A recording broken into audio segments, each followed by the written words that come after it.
Welcome to the Better Business, Better Life show. I'm your podcast host, Debra Chantry-Taylor. In this podcast, I interview business owners, EOS implementers, and business experts who share with you their experiences, tips, and tools to help you create not only a better business, but also a better life. At the end of each show, you will have 3 tips or tools that our guests share that you can implement immediately into your life. If you want more information or want to get in contact, you can visit my website, debra.coach. That's Debra.coach. Please enjoy the show. And I am joined today by Ryan Charterina, who is not only a professional EOS implementer, but he actually ran EOS in his business for a number of years with an implementer before he became an implementer himself. So I'm really looking forward to hearing his story. Welcome to the show, Ryan. Happy to be here. It is 8:40 p.m. here on a Friday night, and we're living the EOS life. That's right. What else would you rather be doing on a Friday evening than talking to somebody on the other side of the world? I love it. That's cool. Hey, look, I really appreciate taking the time out from your Friday evening. So you've got quite an interesting story because, as with most EOS implementers, you have actually had some experience of EOS in your business, but you did actually use an implementer in the business to implement EOS. Why don't you tell us a little bit about your journey to where you've got to today, you know, what you were doing before you became an EOS implementer, and perhaps, you know, the things you're most proud of. Yeah, so right off the bat, I'll start, right from my childhood because I think it really ties into the overall story. My dad, blue collar family, dad's a truck driver, mom was raising me and my sister. And I just see my dad just, beat himself into the ground, every single week in, week out, working 70, 80 hours a week. As a kid growing up, you're like, it's hard to imagine, like, is this really all life is? Like, you're just going to do that until, you retire and then you can have fun. Like, so as I grew up, I started looking for different alternatives of like, there's got to be a better way. Constantly my parents kept talking about, hey, like, there are other alternatives, but they weren't willing to take the risk to really do that. They weren't in a position to be able to do that, but they gave me the opportunity to be able to do that. I always went to the best schools. We didn't have much money, but they were going to put me into the best of the best, that I can really surround myself with the best people, people that wanted more out of life. So, that tied right into my career, went right into electrical sales, like technical sales. Worked in that for like 5 years. And at some point it was more or less like, I was lacking the impact. I could have stayed there for the rest of my career, but it just wasn't fulfilling for me anymore. And that's when I met my wife, and moved back to New Jersey, and started pursuing more. I wanted more out of my life and just to leave more of an impact. So that's when, I came across the electrical prefab company, and we all partnered up, got together, and took this to the New York City market. They had an electrical contractor relationship that we were kind of testing this out on. And then after that, we decided, let's take this to the market, and it exploded very quickly in a short period of time. Okay, great. So and what so else? When you say exploded, talk to me about that. Tell me about what you meant. So you started off trialing it with a particular business, took it to the market. What does that look like? So the electrical contractor was a high-rise electrical contractor. So they were building high-rises in the city. And so they ran into an issue with labor. They couldn't find enough people, couldn't find enough qualified people, and then they couldn't finish their jobs fast enough for the developers to like list the property for rent and get it, get their money coming in. So this prefab alternative came to mind, and just started iterating on it. On basically everything, all the assemblies for a given apartment would be completely prefabricated, to the point where all he had to do is mount a given assembly right to a stud, and it became like an IKEA set for building a high rise. In an apartment. I love that analogy. Okay, yeah. And that's like the only way I can describe it, because that's really what it became. And so the need for skilled labor on the job site, and the need for um, the need for the amount of labor on the job site was not as high because we were basically doing that in our shop. So it allowed them to then go get more projects. And then as that happened, we started getting better and better at it. We took it to other contractors that were also in that space. And, one project we perform and that was it. That was it. It took off. And so what did that growth look like for you as a business? So, I mean, in the beginning, there was you, and was there anybody else in the business at that point? Yeah, so I got brought in because like the timing of me getting brought in was after. And then we all kind of worked together to bring it to the market. So they had been working on this, but it wasn't really like a full business. Actually, it definitely wasn't a full business. So there's probably 10-ish people when I came in. And then 2 years later, we were at 55 people. We had the 15 offshore drafters and, ready for more. So it was a lot to handle in a short period of time. And that concept of hitting the ceiling was very real, both emotionally and physically, because there's a lot of changes happening in a short period of time. Yeah, I always talk about that, that EOS works for those people who've kind of just been growing kind of naturally, organically and getting stuck. But most importantly, for those that are growing really fast, where perhaps the wheels are falling off, because fast growth sounds fantastic, right? But it's not actually all that easy, is it? It's with EOS, it becomes way more manageable. Without EOS, I swear we would have completely flopped. I don't think we would have been able to maintain it because we would have been looking out 6 months. We were barely trying to keep afloat, let alone, look out 6 months to a year. We never would have done that without EOS. It's just the reality of it. So you're pretty much just fighting fires and kind of trying to keep going, as opposed to focus on what the long term actually looked like. Exactly, and we were bringing in business as quickly as we could. And when we have the people there to bring in and the materials to buy, we had it all ready to go. It was more or less like, hey, bring the customers in. And as that started happening, it became quality is starting to sink. And so we had to adapt to, hey, well, why is quality falling down? And, if quality falls down, we may lose the second opportunity for a new customer. So it all tied together. And I think we did a really good job of, moving the needle forward as fast as it grew. So that's awesome. So how did the company come across EOS? Like, what was it that even prompted the business to think about doing something different? Because it's very easy to get caught up in that fighting fires, day-to-day stuff, and not look for help and just go, oh, we'll manage. Yeah. So the electrical contractor, they were running on EOS prior. So they were running on EOS for years in Brooklyn. So, but Svi actually, I believe he sold his company to the electrical contractor, and then he worked himself out of that as well, and then implemented for them, and then also implemented for the prefab company. So, the combination, they had familiarity with it. This company wasn't really fully set up yet, and so. I think one of the rocks was like, hey, let's bring someone on to take this out to the market. And so it was like a perfect partnership because timing was perfect. Yeah.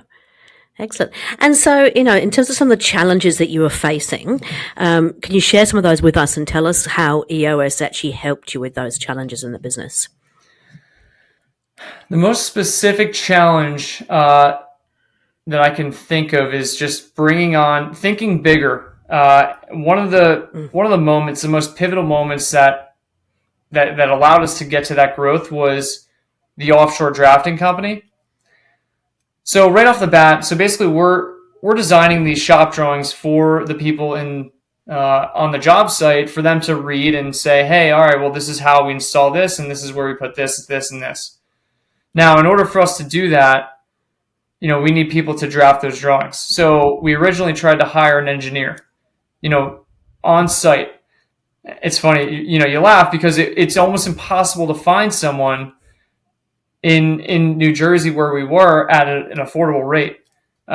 So, Right. we exhausted that option, but I think what really resonated with the team is that we said, hey, for us to go here in the long term, how are we going to get there? And, we all thought, we're like, well, we're not going to be able to hire 10 engineers. We can't even hire one.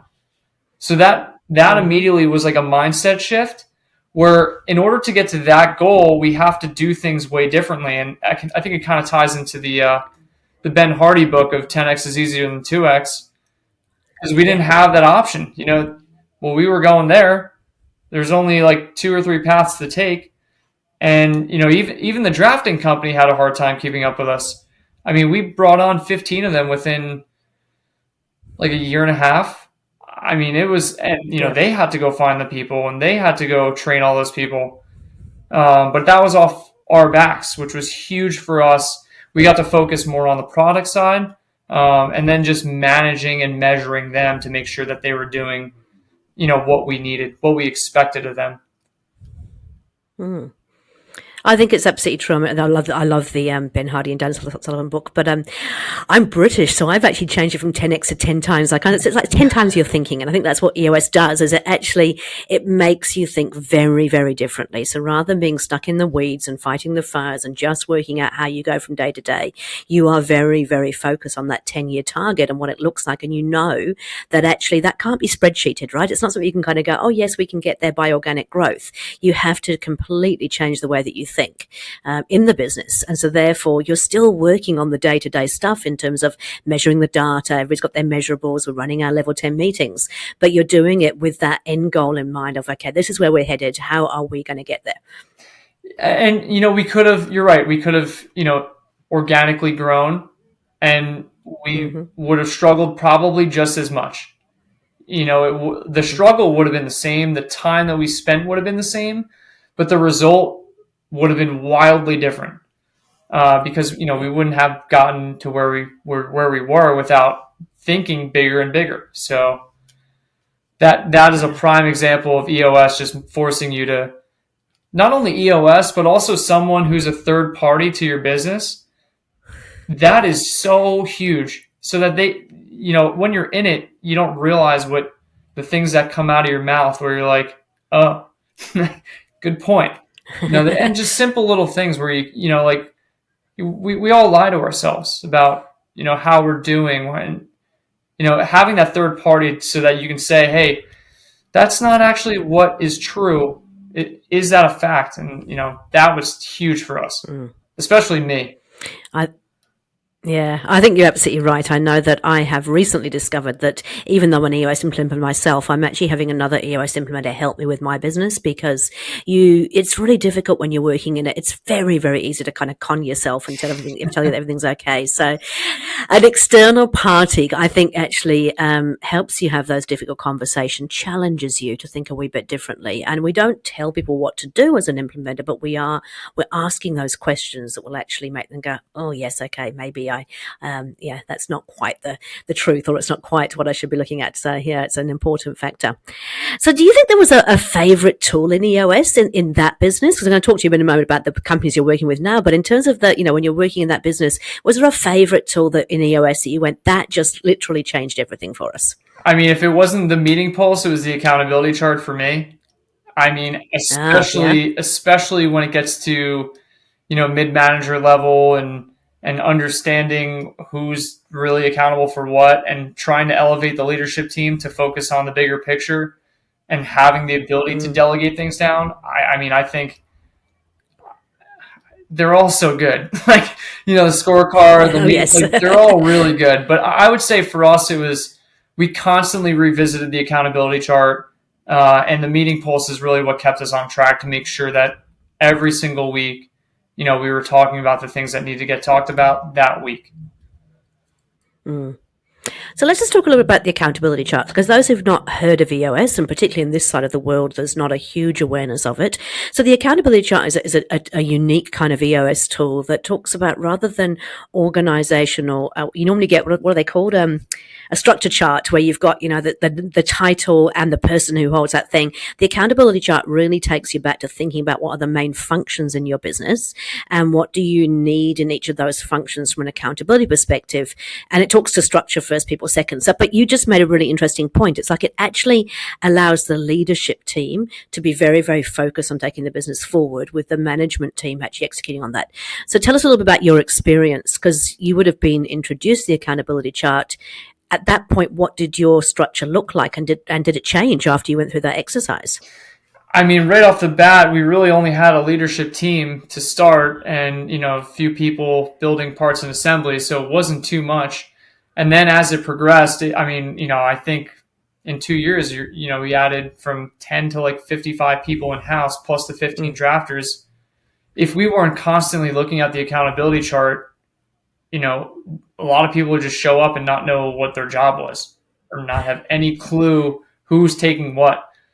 And most importantly, our head of operations, he would have completely burned out. That's where the bulk of the work was. And we were in the process of kind of breaking that out, because it was a very, very detailed role. So we were like about to break it out into like operations and then engineering. So then we'd have two different people on the leadership team, because it got to the point where, he was just accountable for too much. But yeah, I mean, the accountability chart for someone like him, where you're getting a ton of work thrown at you constantly, because we had those aggressive goals, he had to adapt quickly, and he did a very good job of, delegating quickly, because he almost had no choice. So he had to find a way to get the work done without it being on him. And the accountability chart was a really simple way for us to all just collectively sit down and think, how can we keep removing things off your plate, and who is able to fill really GWC, the roles that, and for all the people out there that aren't familiar with GWC, people that get it, want it, and have the capacity to do it, what person or people underneath you can GWC those roles for you? It was a constant evolution. And I'm sure most or some EOS implementers would say, it's like wet cement. It's going to change. It's a constant evolution. And so that's the classic difference between that and an organizational chart. An organizational chart generally kind of gets put out there once, it gets almost set in stone, doesn't it? And then that's what we're going to do. Whereas the accountability chart, we review it sometimes every 3 months in a fast growing company. Sometimes it's every 6 months, but we're always looking and saying, hey, do we have the right structure? And it gives you a chance to see where you're getting a person who's overwhelmed, and then delegating down so that person can elevate up to where they add the most value in the business, doesn't it? I think that's a great point too, with being overwhelmed. That happened constantly, because at some point, right off the bat, pressure's on me to bring in new business. So, you call sales hit the ceiling. You have to bring in more work so that, operations could then work. At some point, that shifted. And those emotions started showing up in meetings. Those emotions started showing up in just day-to-day conversations. And that's when those signs are hitting the ceiling. And firsthand experienced that, where he was just, he's like, I hit the ceiling. And eventually in an annual, he raised his hand after a lot of issues kept, pointing back to operations. He was like, I don't want this role anymore, because we did GWC with each other. And he's like, I don't want this role anymore. We were like, what? What are we going to do? And he's like, I honestly would just prefer to be in that senior project manager role. It's what I like to do. It's what I'm really good at. And, we looked at each other and we're like, yeah, you're right. So what does it look like? How does this move forward? And so we worked out a plan to really get him into that role, because that's what he liked to do. He didn't want to lead and manage people. Just wasn't Yep. wasn't what he was good at, and it's not what he enjoyed. But for him to be able to say that took a year. I mean, it was a year of EOS at that point where he was like, he finally felt comfortable coming out and saying like, and not being fearful that he would be out of a job. Like that's a pretty scary moment for most people out there. It is fascinating, isn't it? Because I've done this through, obviously, with a number of companies, and as we go through this process, in the beginning it can be a bit challenging because it's working out, who really is in the leadership team and who isn't. And I've actually had the classic situation where we had the conversation. So we drew up the structure of the business without thinking about people, and very, very clear on what each of the roles were accountable for. And then this was a business that's been around for, I think, about 30 odd years. And two of the employees have been there for over 20 years. And one was the sales guy and one was the operations guy. And when we actually wrote up what the job was all about and what the accountabilities were, they actually both said, I think I want to do the other role. And so the ops guy wanted to do the sales role and the sales guy wanted to do the ops role. And so we did the whole GWC, went around the room, did the live performance review, if you like, and made sure that that these people definitely did GWC the role. And they actually ended up switching. Now, you don't normally get that in an organization, right? Because you feel like you're there, you're doing this job, you have to stay in that job. But the beauty of always doing this accountability chart and always looking at what the company needs, it gives people a chance, like your ops guy, to go, actually, I don't want to be doing this role anymore. I like the idea of this one. And that could be up or down. It doesn't really matter. It just means you're actually getting people really working in, I know Dan calls it the ability, I call it the zone of genius. Where do they really add the most value to the business and where they're loving what they're doing? It doesn't even become like work. And that's like, I think, my generation, between what I learned from my father and where I'm at now, it's just, there's a different generational ideology where, and I'm speaking for my generation, so sorry. But I mean, for the most part, it's I want to be spending my time doing something that I love to do. If I don't love what I do, I'm not going to do a great job at it either. So why not just do the thing that I like to do? Versus I'm going to work really hard, because I have to. That I think that paradigm is shifting. And I love it. And that's why I absolutely love EOS, because it promotes that. And it promotes people, not, going to Monday morning meetings where they're like, oh, I absolutely hate my job. Like that's not what life's about. There's so much more to life than that. So that's why I'll talk about this all night. No, and I completely agree. And I think, because people think it's only the business owners that should be loving what they're doing. It's got to be everybody in the business. Like nobody should actually get up on a Monday morning and go, I don't want to go to work. Like there is a role for everybody in the business. And, if it's not in that company, it'll be another company for you. But there is definitely a role where you will absolutely love what you're doing and want to go to work every day and add huge value. So just by having the opportunity to kind of review that on a regular basis, I think is absolutely tantamount to what EOS is all about. I also think companies and specifically business owners who really value the relationship of their employees. If that person isn't the person for their company, they're not the right person, and maybe they're not in the right seat, or vice versa. The business owner that's able to help that person go find another job or another place where they will be at home or they will be comfortable. I know a select few business owners that are like that, and they have everything that they ever wanted to achieve because of those valuable and loving relationships. And that's really what it comes down to, is just caring for someone else and not just leaving them out. Hey, you're fired. See you in a week. Like, I'll never see you again, never talk to you. Like, you can do that. And obviously everyone's different, but those are the business owners who I've seen really have the most fulfilling lives, and also have people absolutely, run through walls for them because they genuinely care. Yeah, I actually have an old business mentor, or business a boss actually, that really helped me have a breakthrough in terms of moving away from what I thought I had to do because that's what I was trained to do, but even though I didn't enjoy it, to seeing what I actually really loved and questioning me and kind of going, well, why are you continuing to do that when it's not really what you love? And I mean, that changed my entire career path. And I'm hugely grateful to Jeff for doing that because he didn't have to, but he could just see that I had potential in a different area. And that was, yeah, it was life changing. I love it. Cool. Hey, so now I know that now. So now you've moved on. You're now a professional EOS implementer. That's what you're doing, and you're working a lot. I know with family businesses. So tell me a little bit about how you now use what you learned and the EOS tools to help with family businesses, because that's another dynamic altogether, isn't it? Yeah. So mostly, and that kind of just happened.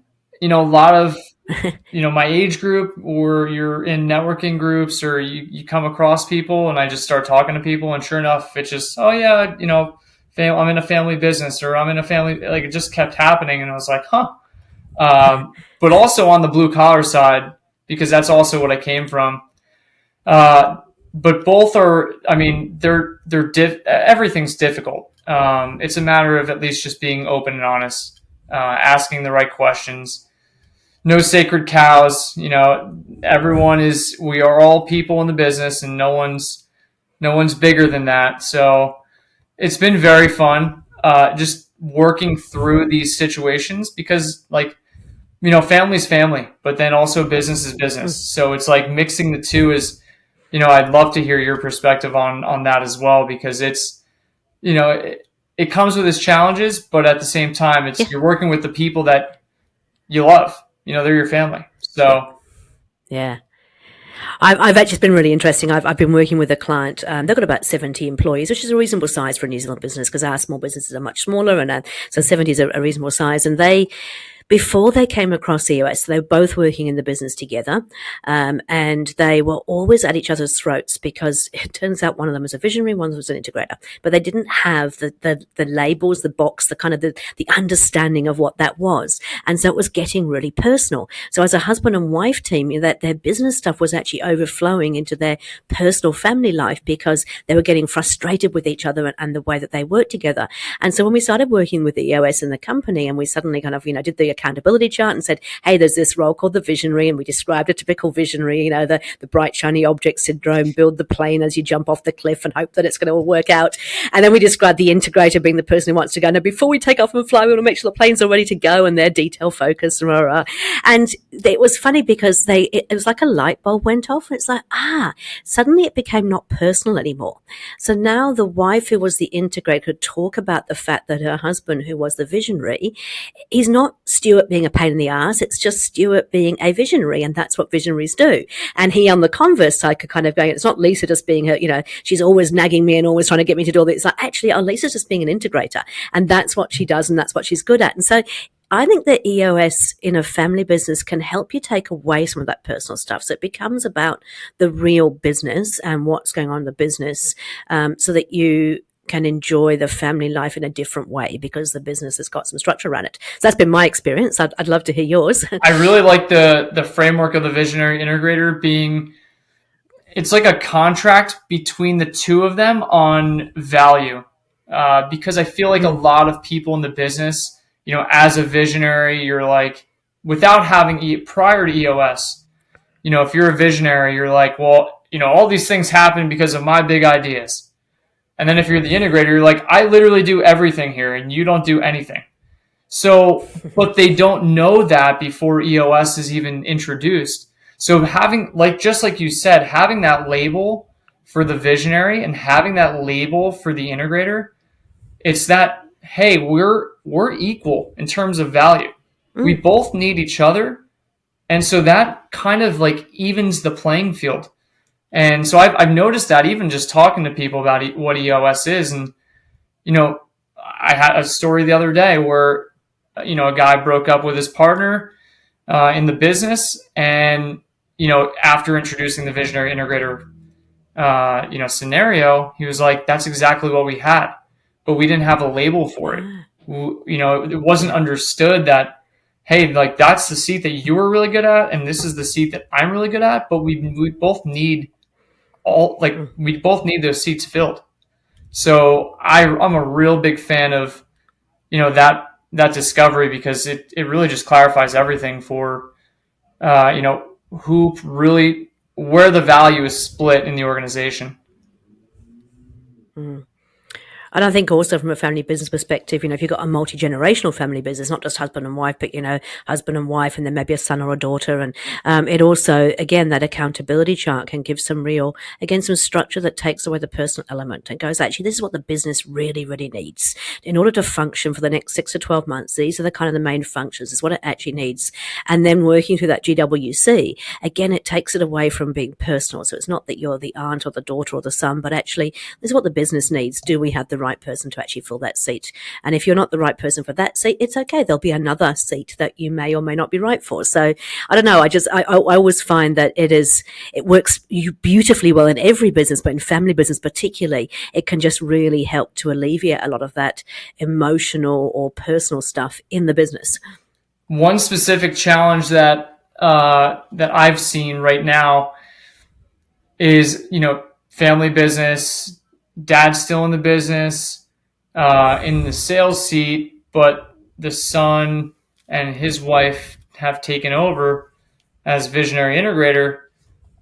Accountability has been difficult, and also kind of leaking into other seats has been difficult. So there's not a clear, it is clear, but we're working on that issue of, you don't have to do everything anymore.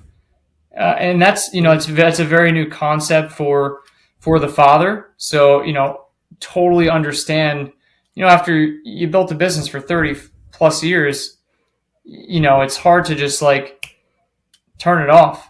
It's like a baby. You're just handing over your baby, but you're like, I want to make sure it's okay. So, that's definitely been a challenge of hey, you don't have to do it all now. This is a system now. We have a process. We have people in specific seats that are going to help execute that. And, we're going to need you to trust them. So that's definitely been a challenge. Definitely interested to hear more, if you've experienced something similar to that. Yeah, I've got a couple of businesses I'm working at the moment. I'm smiling to myself because the same sort of thing. It is very difficult for the original founder to necessarily let go. But if you've got a really clearly defined structure and clearly defined accountabilities, then it is easier to see that the team. When you start putting in the structure, but then also the level 10 meetings, I think it's one of the most key things is actually getting together on a weekly basis and having those discussions as a team. And then, pushing things up or down the accountability chart, depending on where they naturally belong. So it isn't, I think people think, if you're having a leadership team meeting and we're all discussing all these things together, is it decision by committee?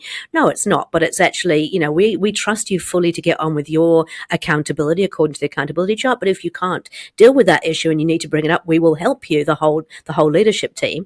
And I think that gives the founder some sense of, okay, now we have the system and the process, and you can see the capability of the people and go, okay, I might be more inclined to let go because I know this is actually working.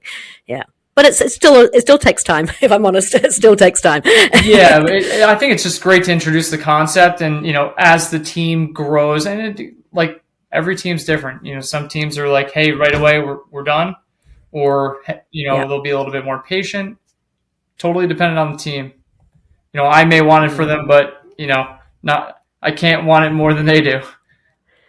That's exactly right. Yeah, that's cool. Hey, I always ask all of our guests, what their 3 top tips or tools are. And I'm sure that with both your experience of being an EOS implementer, but also having run it in your business, what would you say your top 3 tips or tools are? They don't have to be EOS related, but yeah, just something you could share with the listeners that they could actually go away and do something sort of tangible with it. So I actually had this thought today, and I'm glad you asked this because I just had this thought in the car today, where if you're thinking about making some sort of investment in your business, and whether it's learning, training, whatever, make sure it's something that will make you take action. I can't tell you, and for me personally, I've purchased courses and all these different types of things, and do it yourself, and you buy it and then you don't follow through with it. And that's what EOS really, I had to show up at the quarterly, and I had to have my rocks done. And I was going to look at Svi and make sure, and he was going to look at me, and that human energy element is so powerful that I finally realized, it just hit me today, where I was like, when you invest in your business, whether it's a person that's going to make you take action, or a thing, whatever it is that makes you take action, invest in that. So that would be number one. And I'm giggling to myself because I've actually got a folder of all the different courses and the coursework that I've bought that I've never actually got round to doing. So I do understand. Yeah. It's I've done it. I think we've all done it. We're all like, oh yeah, that's me. Like I can do that. And we never follow through with it. I would love to know the stats on what percentage of people actually follow through with all these courses. But anyway, I suspect it's quite low. Yeah. And like something that's not only going to force you to take action, but it's going to hold you accountable throughout the process. And that's what I think EOS is like. The genius behind it is that, obviously every tool is so powerful, but that is really, anybody can go implement EOS and get what they want out of their business. But what really makes sure that you get what you want from your business is that someone's there holding your hand with you and on the journey with you and really helping you take action. So that's number one for me. And two more, I don't know. Don't overanalyze things. I'm an 8 out of 10 fact finder, so don't do that. Oh, are you? Okay. Don't do that. I think my husband might be joining you in that sort of category as well. Yeah. So don't overanalyze. Keep things simple. Just go. You'll figure it out. And the last one is surround yourself with people that you want to grow up with and that you want to continue to grow with. Between all three of those, I mean, just make sure action's part of it, and you'll figure it out. We always say, don't we, as EOS implementers, you need three things to kind of really have a successful business, successful life. And you need a coach, you need a system, and you need a peer community. And so, pick a system. We hope it's EOS. Get yourself a coach or accountability coach. We hope that's an implementer. And then, have a peer group that will actually keep you motivated. And I think if you've got those three things, you're going to build a much, much better business, which of course leads to a better life. I'm really curious. Your father, obviously working all those hours when he was in business, is he enjoying retirement? Is he actually making the most of the time that he has free? No, he's still working to this day. And so he's, is he? Yeah. So, we didn't grow up with much, so he's still driving a truck. My goal in the next 2 years here is I want them to just not have to be concerned about money. They sacrificed everything for me. And that goes for, their personal lives, friends, relationships, hobbies.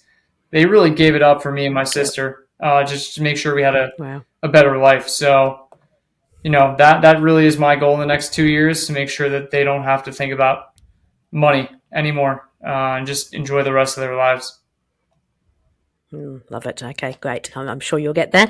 So tell me, you obviously are now a professional EOS implementer, which means, we have gone through the training. You attend quarterly QCEs to make sure you're mastering your tools all the time. You're completely passionate about what you're doing. What sort of people do you enjoy working with? What's your ideal client from that EOS implementation point of view? I mean, it's typically the open-minded, growth-oriented. I don't think it's possible to be successful with EOS without those two things. The third, and what I'm finding myself surrounding myself with, is that blue-collar business owner who really never thought it was possible to have a multi-million-dollar business.